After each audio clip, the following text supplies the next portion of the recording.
Hi friends, ఈరోజు అదిరిపోయే మట్టగుడిసెల curry ఎలా చేసుకోవాలో చూపిస్తాను. చాలా ఈజీగా చాలా సింపుల్గా చేసేసుకోవచ్చు ఈ కర్రీని. నా ఛానల్ని ఫస్ట్ టైం కనుక చూస్తున్నట్లయితే ప్లీజ్ సబ్స్క్రైబ్ చేసుకోండి. ఈ చేపల క్లీనింగే పెద్ద ప్రాసెస్, మిగతాదంతా సింపుల్గా చేసేసుకోవచ్చు. నేను ఈ చేపల్ని బయట క్లీన్ చేయించాను.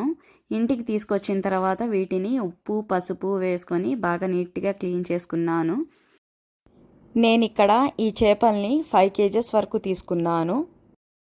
ఇలా క్లీన్ చేసుకున్న చేపలన్నిటినీ ఒక పెద్ద గిన్నెలోకి ట్రాన్స్ఫర్ చేసుకొని దాంట్లో కొంచెం పసుపు కొంచెం కారం వేసుకోవాలి. నేను ఇక్కడ ఈ చేపలు 5 kgs తీసుకున్నాను కాబట్టి నాకు కొంచెం కారం ఎక్కువగానే పట్టింది. మీరు మీ టేస్ట్కి సరిపడినంత కారాన్ని వేసుకోండి. ధనియాలు జీలకర్ర మెంతులు ఫ్రై చేసుకొని పౌడర్ చేసుకున్న పౌడర్ని ఒక 2 స్పూన్స్ వేసుకొని సరిపడినంత ఉప్పుని వేసుకొని ఒకసారి బాగా కలుపుకోవాలి. మనం మిక్సింగ్ ఎంత బాగా చేస్తే చేప ముక్కలకి ఉప్పు కారం బాగా పట్టి టేస్ట్ అంత బాగా వస్తుంది. ఇలా కలుపుకున్న తరువాత ఇందులో కొంచెం ఆయిల్ కూడా వేసుకొని బాగా కలుపుకోవాలి. ఇలా మిక్స్ అయిన తరువాత టమాటాలు ఆనియన్ పేస్ట్ ఇది కూడా వేసేసుకొని దీంట్లో చింతపండు పులుసు కూడా వేసుకొని ఇంకోసారి బాగా కలుపుకోవాలి.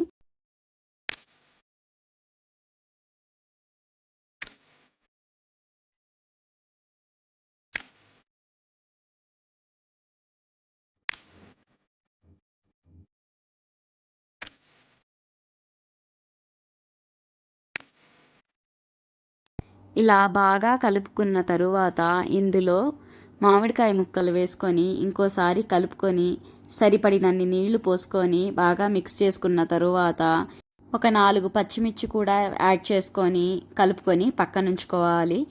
ఇప్పుడు ఒక పెద్ద గిన్నె తీసుకొని అందులో ఆయిల్ వేసుకోవాలి. చేపల కూర అంటే తెలిసిందే, ఆయిల్ కొంచెం ఎక్కువగానే పడుతుంది. ఆయిల్ కొంచెం చూసి వేసుకోండి. నూనె కొంచెం వేడైన తర్వాత ఇందులో కొంచెం ఆవాలు కొంచెం మెంతులు కొంచెం కరివేపాకు వేసుకొని ఇవన్నీ చిటపట అన్న తరువాత మనం ఇందాక కలిపి పెట్టుకున్న ఈ చేపల మిశ్రమాన్నిటిని దీంట్లో వేసుకోవాలి. ఇప్పుడు ఇందులో కొంచెం నీళ్లు కూడా పోసుకొని ఒకసారి బాగా కలుపుకొని మూత పెట్టి ఒక 15 నిమిషాలు ఉడికించుకోవాలి.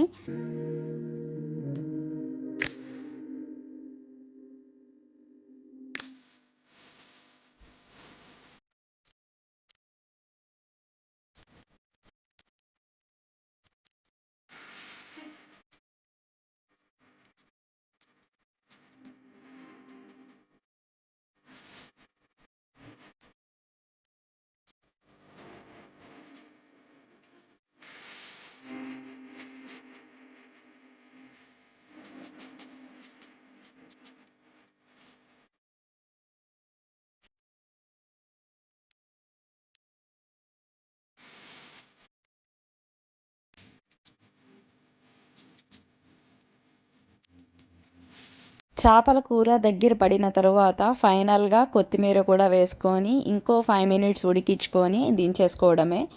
ఇలా చేపల కూర ఉడుకుతున్నప్పుడు ఇల్లంతా వచ్చే స్మెల్కి ఆకలి లేని వాళ్ళకు కూడా ఆకలేస్తుంది. అంత టేస్టీగా ఉంటుంది ఈ కూర.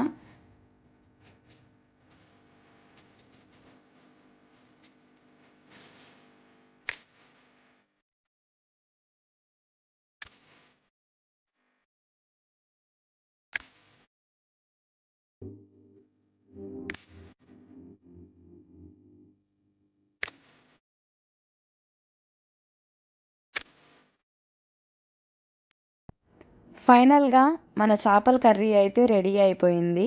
చూడ్డానికి ఎంత కలర్ఫుల్గా ఉందో టేస్ట్ కూడా అంతే ఎక్సలెంట్గా కుదిరింది నాకు. మరి ఇంకెందుకు ఆలస్యం, మీరు కూడా ఒకసారి ఈ రెసిపీని చూస్తూ ట్రై చేసి చూడండి. మీకు కూడా తప్పకుండా నచ్చుతుంది. మరిన్ని ఇలాంటి వీడియోస్ కోసం నా ఛానల్ని సబ్స్క్రైబ్ చేసుకోండి. Thanks for watching.